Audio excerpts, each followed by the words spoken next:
বর্তমান সহিংসতায় যারা জড়িত তাদের বিচারের আওতায় আনার দাবি জানিয়েছেন জাতীয় পার্টির একাংশের নেতা এবং সাবেক বিরোধী দলীয় নেতা রওশন এরশাদ।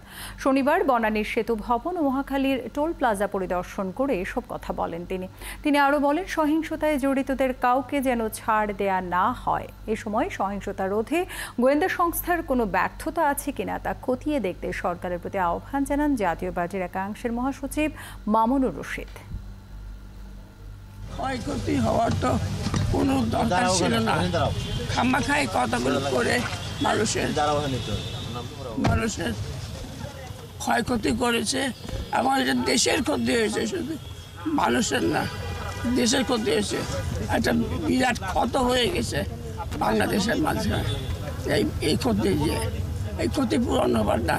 যারা এই কোটা আন্দোলনের ফাঁকে দেশের এই সম্পদ, জনগণের সম্পদ, আমাদের সম্পদ নষ্ট করেছে, এটা কোনো অবস্থাতেই গ্রহণযোগ্য নয়। আমরা সরকারের কাছে দাবি জানাবো, এই ধ্বংসযজ্ঞ যারা ঘটিয়েছে তাদেরকে যেন বিচারের আওতায় আনা হয়।